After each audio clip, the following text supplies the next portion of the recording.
Somewhere hidden, lit only by candlelight, people gathering to worship Satan. It has been whispered that among their dark activities, some are practicing the blackest deed of all. The stuff nightmares are made of. Murder in the name of Satan.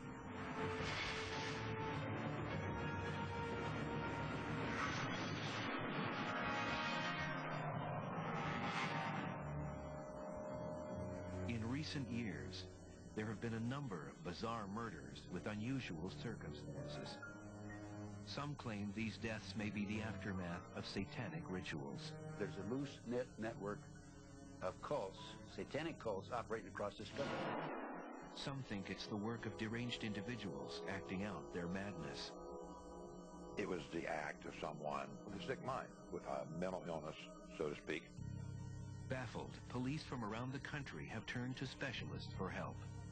Another word for cult, which we're going to see. Dr. Don Perlmutter is a ritualistic crimes expert who trains law enforcement officers to identify and solve these difficult cases. On a cold winter's morning, she was called to a crime scene in Philadelphia. A strangely mutilated body has been found in this rundown neighborhood. So this is the building? Yeah, this is it here. Lieutenant Joseph Mom has asked Dr. Perlmutter to help him deduce if the murder is a ritualistic crime. Every step takes them further from the street and deeper into the inner sanctum of the dilapidated building. Lieutenant Mom guides her through the treacherous rubble towards the site where the body was discovered. He was actually found right back behind, right back there. Finally, in the darkest part of the structure, they reach their destination. He's found in that corner right there. You saw the crime scene photos. He's lying on his stomach when he's found. The victim was a 62-year-old male. He was found with his throat slit and his heart and liver cut out of his body. According to police, the organs were too crudely extracted to sell on the black market. A fact which draws attention to another mysterious element of the crime scene. Looking at this, you're going to find that operation where they removed his heart didn't take place here. Yeah. For the simple reason that there wasn't enough blood. Detectives surmise that the man was killed elsewhere, and his mutilated body was dragged here by rope and left in a pile of tires. Back out in the fresh air, Dr. Perlmutter reveals her terrifying suspicion. The man could possibly be the victim of a satanic human sacrifice. The heart has been cut out, the body organs have been cut out, and the blood has gone from a body. It's indicative of a ritualistic killing. They don't just take a heart for the sake of, oh, this is cool, I just pulled this out of a human body. It usually has some kind of meaning to them. For Dr. Perlmutter, all signs point to a homicidal satanic cult in Philadelphia, and all they can do now is wait for more gruesome evidence to turn up. If it's a ritual homicide, they're not going to stop with one. I don't even want to think about that. Ritual human sacrifice has been happening for thousands of years. Ancient cultures like the Aztecs and Mayans believed that offering up their fellow man and women was a way to strengthen and appease the gods. But how much real evidence is there that human sacrifice is actually occurring today? Is this true crime or overactive imagination? Ted Gunderson was one of the top field agents in the FBI and former chief of the Los Angeles office. He says human sacrifice is real, and he believes satanic cults are responsible. He travels the country lecturing about the dangers of Satanism. People have heard about the satanic movement and they're curious. They don't know about ritual ceremonies. They don't know about human sacrifices. Gunderson claims he has undeniable proof to support his theory. In this safe, he keeps a piece of evidence which was entrusted to him years ago. People say there's no evidence of satanic human sacrifice. This is evidence that was given to me by an informant. His proof, a videotape containing footage of what he says is a satanic human sacrifice.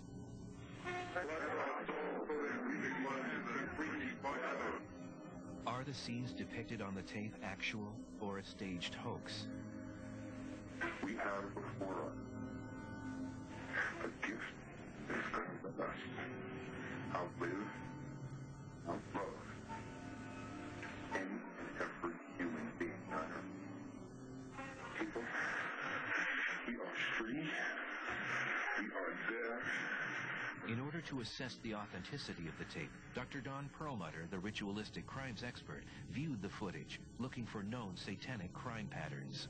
That tape was very consistent with satanic ritual homicide. The fact that he was attacked and stabbed and eviscerated is unfortunately standard techniques in a ritual homicide. Although the tape may appear authentic, there are some who question its validity. Emergency room physician Dr. Gregory Carroll knows how real human blood and tissue react to real trauma. From what I can gather, what I can see from watching this video, this appears to be staged, appears to be theatrical type blood. I think the kind of the way that the blood is being presented doesn't really hold up to what my experiences in life and trauma that I've seen. In satanic communities, there are many opinions about the reality of the practice of human sacrifice. This is a real satanic gathering in Long Beach, California. The Syndicate of 5 Points is in the midst of the satanic ritual. Hail Satan! Hail Satan! These self-styled Satanists are initiating a young man named Hiroki into their cult. We are here to open the path to our carnal nature. Do you, beast of the field, a being of flesh, proclaim yourself a Satanist? Yes. Do you reject all false knowledge and self-deceit? Yes. Do you live life for yourself and those you love? Yes. In whom do you place your trust? Syndicate of the 5 Points. I like the fact that it allows one to indulge in the pleasures of life as opposed to live completely for the good of other people. But in this cult, they claim there are no sacrifices of any kind. In the past, I've been with groups that involved sacrifices of some type, not specifically human sacrifice, but sacrifice of small animals, and I didn't feel that that was right in any way. It went against my principles. But according to Hiroki, sacrifice is apparently not a limitation for all satanic cults. I do believe there are groups that participate in human sacrifice. Shemhamparash. Coming up, an unusual murder unnerves a small town. I don't believe that anybody had ever walked into a crime scene before in Stanislaus County where there were 4 dead people. And a woman claims a satanic cult made her commit bizarre acts. What they do is perform a ritual that's very intense, very shocking.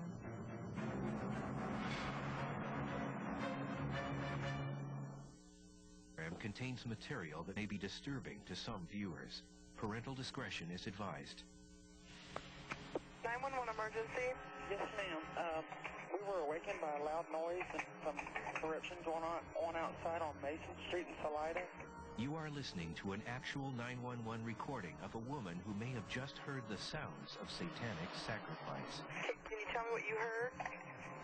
Yeah, it sounded like he was being strangled or thrown up, or I don't know. In the spring of 1990, according to police, 6 shadowy figures emerged from a car near Elm Street in Salida, California. Under cover of darkness, they crept toward a quiet house. Court documents state that 2 entered from the front, while the rest sneaked in around the back. A door opened to let 2 visitors in. Then the electricity was cut, and a back window was lifted to let the intruders climb through. Moments later, anguished screams roused the neighbors from their sleep.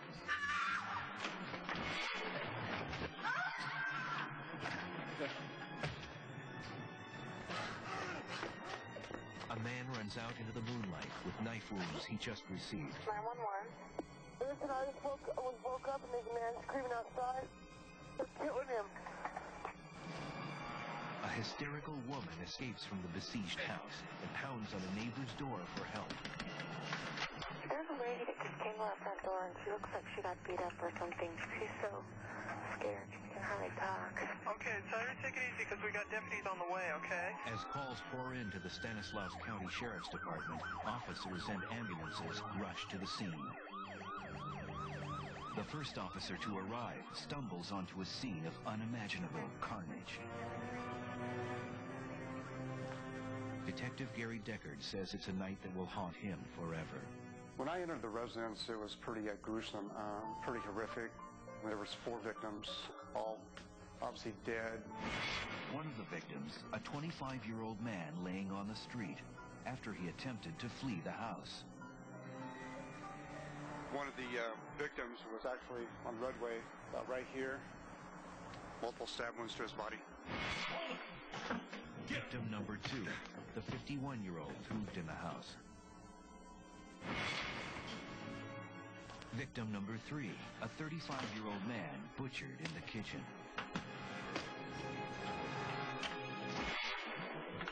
And victim number 4, a 23-year-old woman slaughtered in front of the refrigerator. It was an eerie feeling, very eerie, to see, death, so much of it, all in one little area. The crime was dubbed Nightmare on Elm Street, and many people thought it had the earmarks of a satanic human sacrifice. Like they had all suffered blows to the head from some type of blunt instrument, and they all had their throats either slashed or stabbed. It was very, very gruesome. The lone survivor was a woman who managed to hide under a pile of clothes. She reported that one of the killers had a gun, but not one shot was fired in the massacre. Detective Deckard believes these killers wanted to get their hands bloody. Still, nothing could have prepared the detective for the magnitude of evil he was about to confront. We were just at the beginning stages of the investigation, and what we uncovered next days and weeks later was pretty shocking. William Miller is a prominent defense attorney who was involved with the case. I don't believe that anybody had ever walked into a crime scene before in Stanislaus County where there were 4 dead people. At the crime scene, Detective Gary Deckard interviewed the lone survivor. She described one of the suspects as being a white Caucasian with an afro-type hairdo. Her account turned out to be Deckard's first big break. I saw a couple local people walking outside the crime scene, and I asked them if they knew anybody in Salida matching that description. They said, that sounds like Jason LaMarche. He lives over at the camp.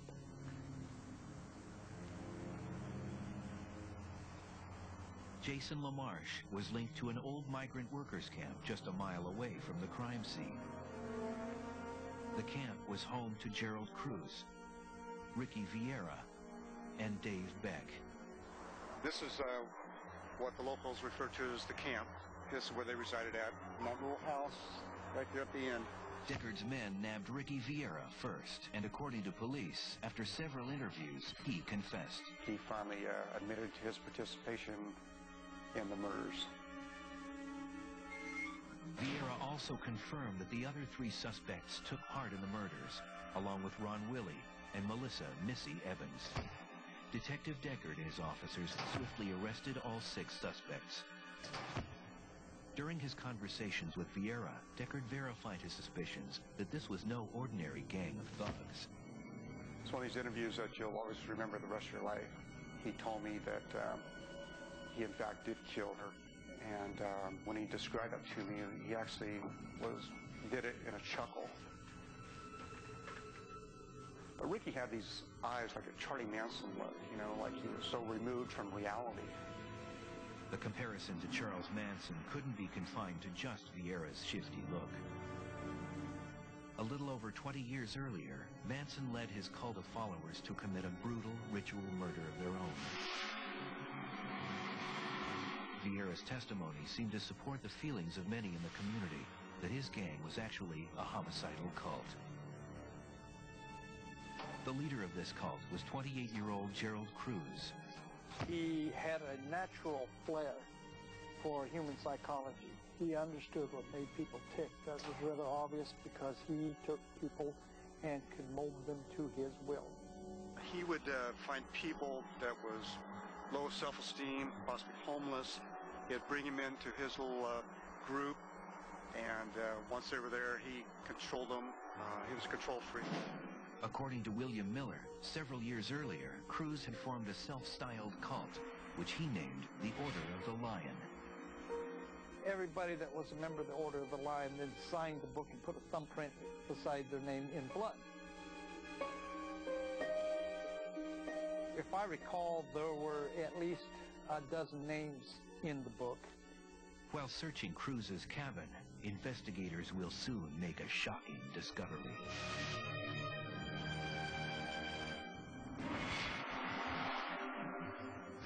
When we return, Gerald Cruz and his followers are exposed. And we go inside the Church of Satan to see an actual cult ritual.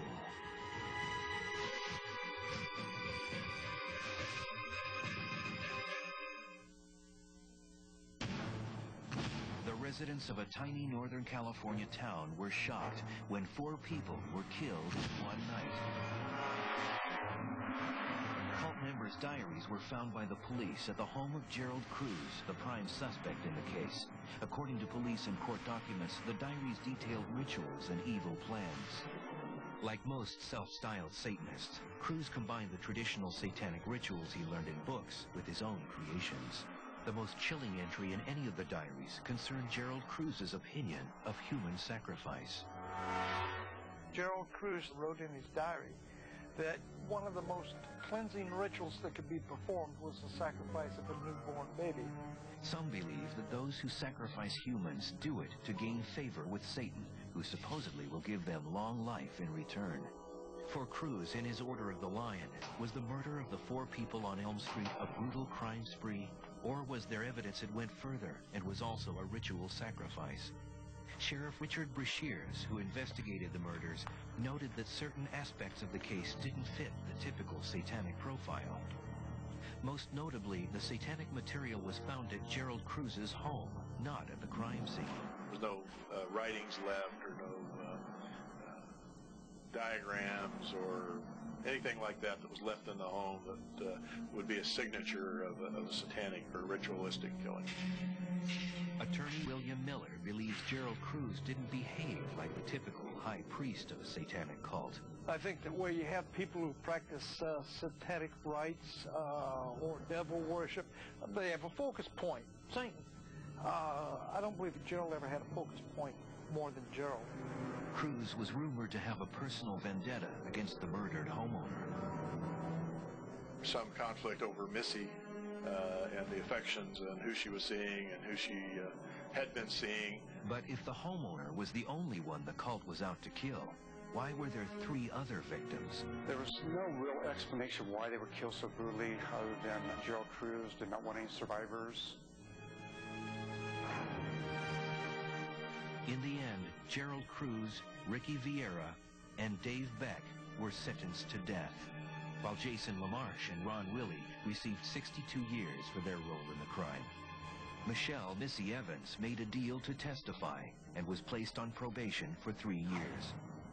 Whether the Elm Street murders were a human sacrifice or not, William Miller feels Gerald Cruz's cult never strayed too far from its satanic roots. If you're into something like that, do you ever leave it?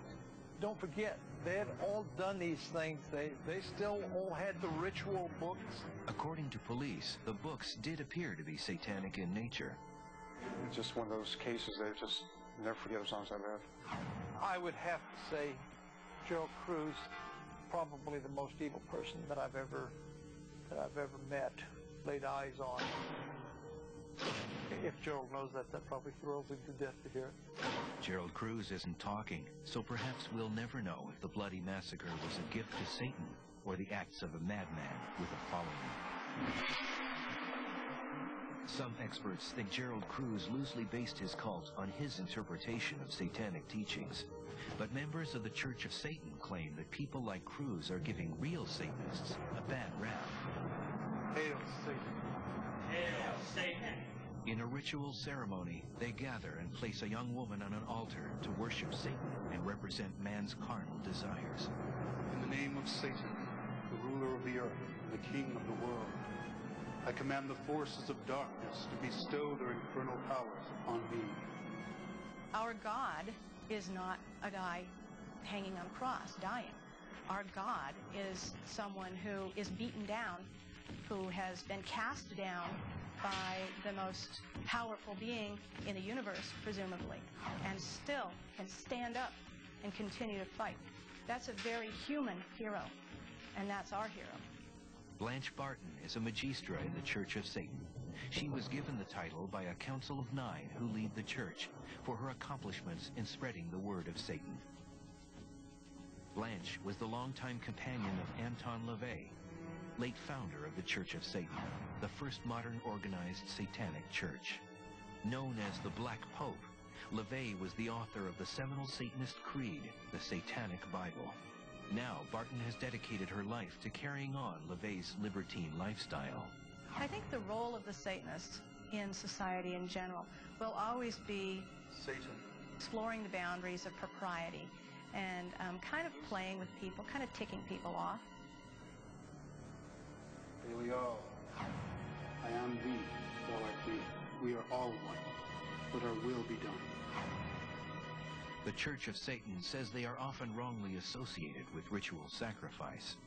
I've been a Satanist for 30 years, and so I can speak with a certain amount of authority. We do not sacrifice virgins. We do not sacrifice unborn babies. We do not harm animals in any of our rituals. Hail the Satanists! Hail Lucifer! Hail Satan!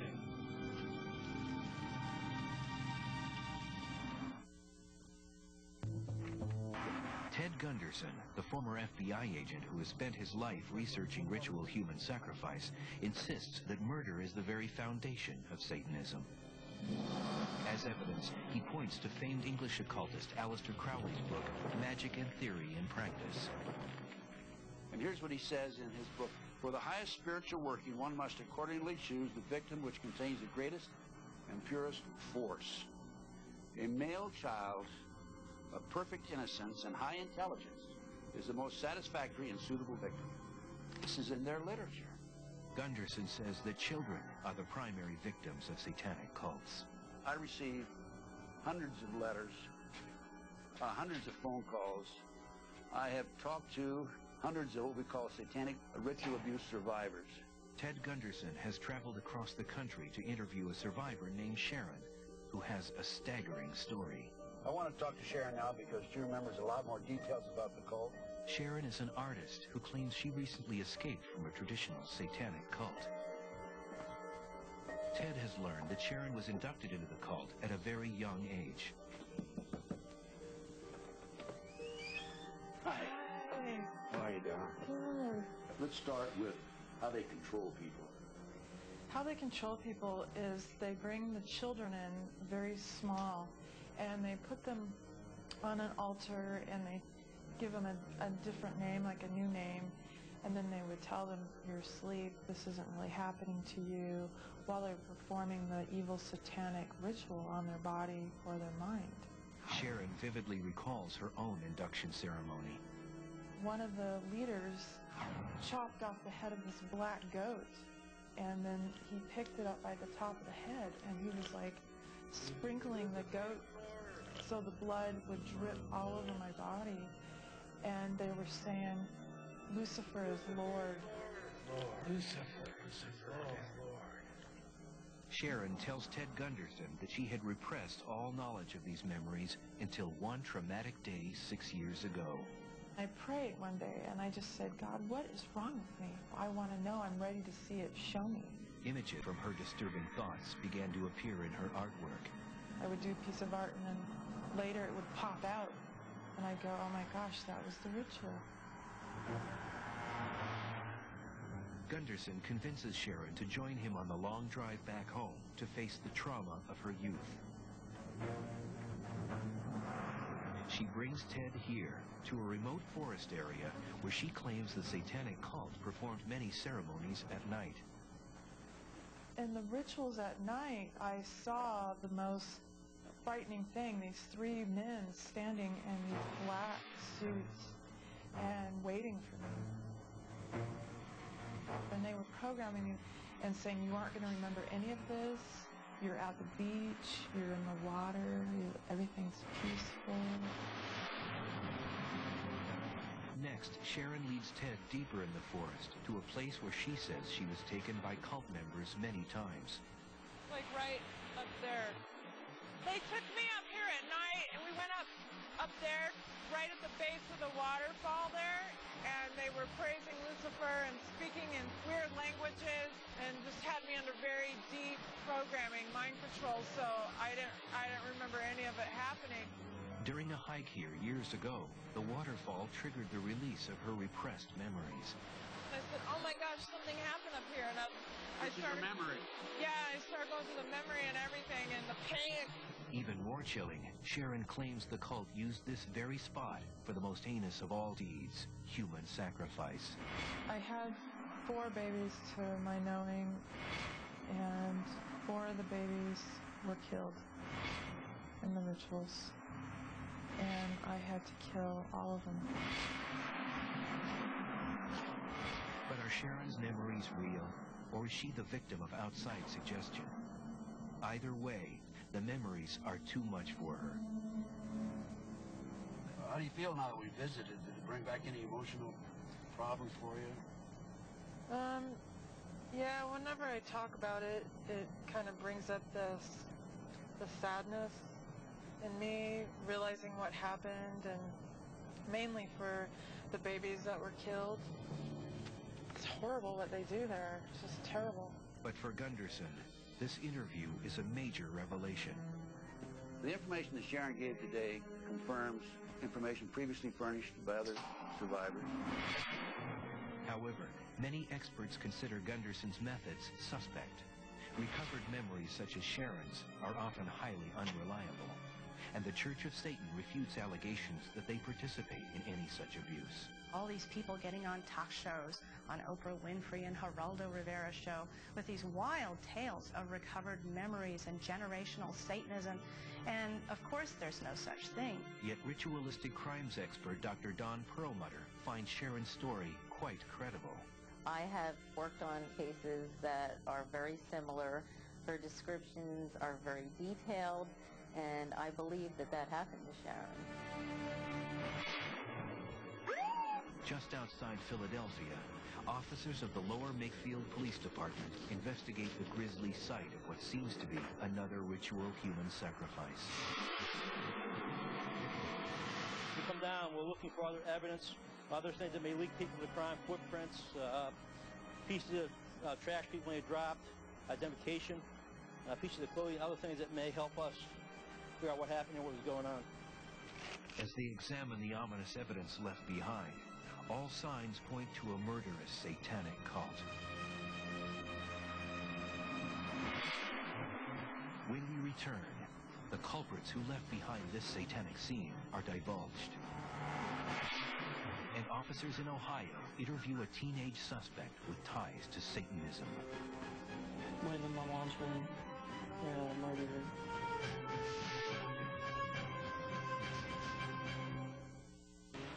Just outside Philadelphia, officers investigate the scene of what appears to be a ritual human sacrifice.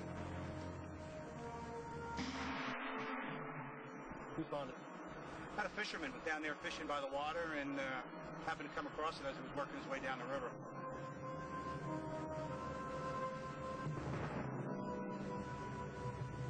The officers did an excellent job. They recognized all of the occult evidence. You got a box on, you got a Bible, some type of Bible up there. We'll say maybe satanic. We have 3 books on top of each other. The top one has no name on it. They even recognized the significance of the evidence. There's a box with 3 skulls on the side of it. Inside the box, Bob, is a couple crucifixes. Looks like 3 crucifixes. They recognized the significance of the magical diary, that, they needed to get that translated right away. They recognized clearly that it was Satanist.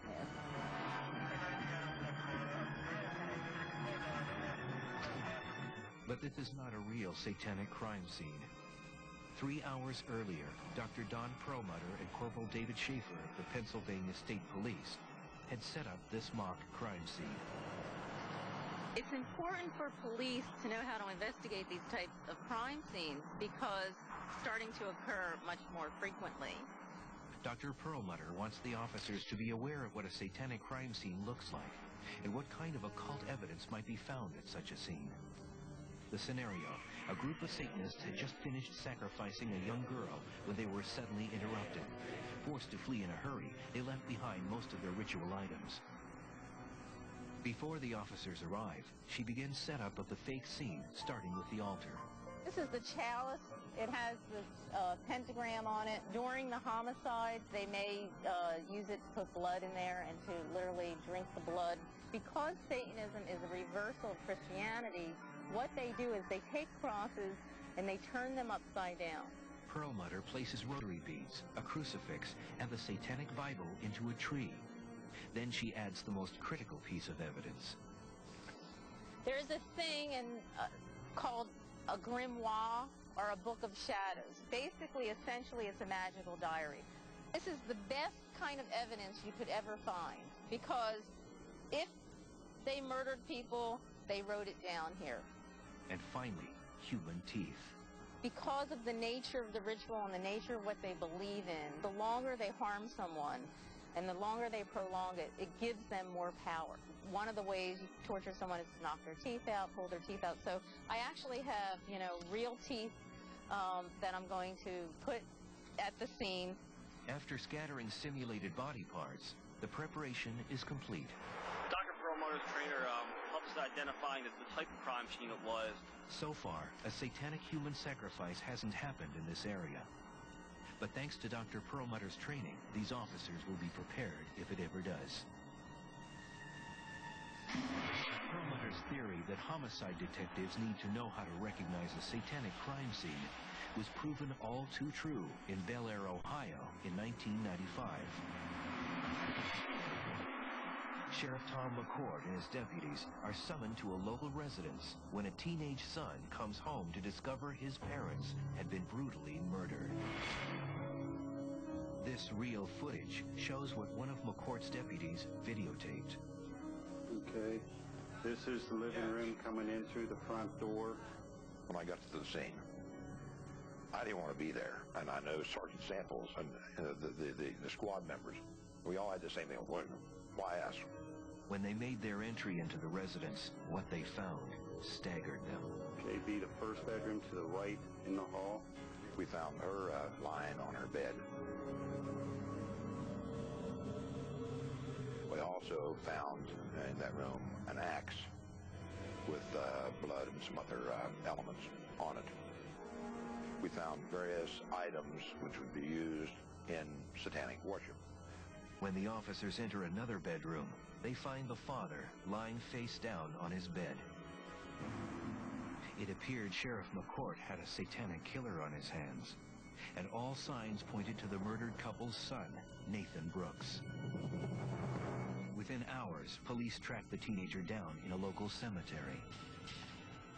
It was this area where Nathan was found sitting in his parked car. Sheriff Tom McCord headed up the questioning about the savage double homicide and recorded it to audio tape. This reenactment of the interrogation is based on police records. Do you want to tell us what happened last night and early morning, hours this morning? I was watching some movies and stuff. Then I went into my mom's room and I murdered her, and then my dad. And then I performed the black mass, and then I took a walk. Sheriff McCord told Brooks that when he and his deputies arrived at the scene, they found the bloody corpse of Nathan's mother. I didn't want her to make any noises, and I didn't want her to feel anything, so I smashed her head with an axe first. And then after that, I stabbed her about 10 times. Nathan posed her dead body in the shape of a satanic cross. He also shot his father 3 times. Then, most disturbingly of all, I took his head off with a saw. The decapitated head was found on an altar in Nathan's bedroom, which was full of satanic books and artwork. Was there a reason why he decapitated the man? Yeah. I need his head for ritual. Nathan indicated that he thought the ritual would strengthen his pact with the devil and increase his satanic powers. Coming up, police investigating the murder make a shocking discovery. I was deciding if I should kill more people.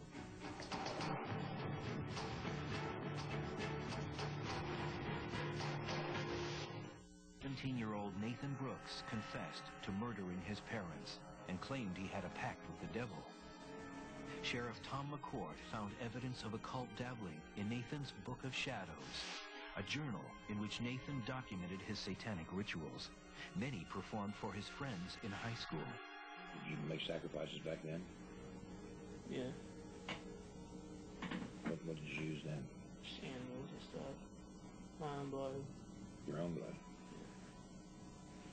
I just do things for him. In a shocking discovery, McCourt's officers found a list of names in Nathan's room. The list showed that Nathan's dark plot didn't end with his parents. The list showed names of people he was planning to kill next. I had a list of so many people. All the people that trusted me. It would have been easy. The list included his family and friends, all of whom he planned to lure into the house one by one. I had a plan to skin him, to hang him up in the basement, skin him alive. There would have been like 30 people.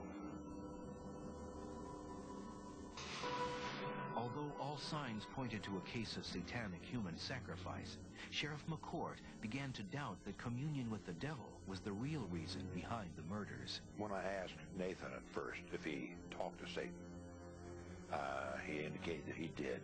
Later on, Nathan said that indicated that he had lied, that he did not talk to Satan. He said he tried, but he never got a response. Satan never answered him. It's nothing to do with satanic. Nothing to do with anything. I was just born this way. The sheriff's doubt intensified when he interviewed Nathan's brothers, who were out of the house at the time of the attack. And despite what had happened, they seemed to be protecting their brother. Nathan's lawyer claimed the teenager snapped after years of abuse. He tried to have Nathan declared temporarily insane. But Dr. Don Perlmutter, a ritualistic crimes expert, says a plea of insanity from abuse does not give due weight to the corrupting power of Satanism. There's unfortunately quite a lot of abusive parents in the world, and not all of their children are cutting their heads off and offering it up to Satan as a sacrifice. In the case of Nathan Brooks, a plea of insanity is just not applicable. The court held the same opinion, and Nathan was deemed competent to stand trial. We, the jury, find the defendant Nathan John Brooks guilty of aggravated murder of Terry Ann Brooks. In October of 1996, the 18-year-old was condemned to 2 life sentences. He only avoided the death penalty because he was 17 when he committed the murders. Yet the question remains, did Brooks use Satanism as a scapegoat for his vengeful rage after years of abuse? It was later discovered that Mr. Brooks at times had a temper. The neighbors later told us of things they heard, things they saw around, led them to believe that he could be abusive, both to the siblings and Nathan and or the mother. Some say to label Satanists who commit human sacrifice as being evil or monsters is too simplistic. Their psychologies are much more complex and disturbing. From underground videotapes to bloody ritualistic murder scenes, evidence of satanic human sacrifice has fueled a sense of alarm in America. These are the Satanists that are underground. These are the ones that don't advertise, that could be, members of a community, and nobody would know that they were practicing Satanists. Even some satanic church members admit there might be more than meets the eye, and underground satanic groups may cross the line. I do believe there are groups that participate in human sacrifice. They'll start with candles, and they may work themselves up to sacrificing animals and larger animals and eventually a human. Many have found claims of satanic abuse credible. So credible that in 1992, the FBI investigated the matter and released a comprehensive report on ritual child abuse. The report detailed an in-depth investigation that found no evidence that satanic cults were kidnapping or breeding children and killing them. Retired FBI agent Ted Gunderson believes the report does not go far enough. I don't pass up any opportunities to talk to anybody who wants to give me information about this evil, horrible movement. In the conclusion, the FBI report conceded that there is a middle ground, a continuum of possible activity, and that some of what the victims allege may be true and accurate. In the cases of individuals who murder in the name of Satan, do they use satanic sacrifice as an excuse for their murderous behavior? Or does the dark allure of Satanism ultimately lead unstable people to commit these acts? There are a lot of people that are deranged in this world, and they use whatever they can to justify their actions. My response to people who do not believe that there are satanic crimes and they just want to interpret this as, mentally ill people, I can tell you that Satanism exists and it needs to be taken seriously. Are these murders ritual human sacrifice performed as an offering to Satan? Or are they the work of individuals acting out their madness? The mysterious link between murder and satanic human sacrifice remains unanswered.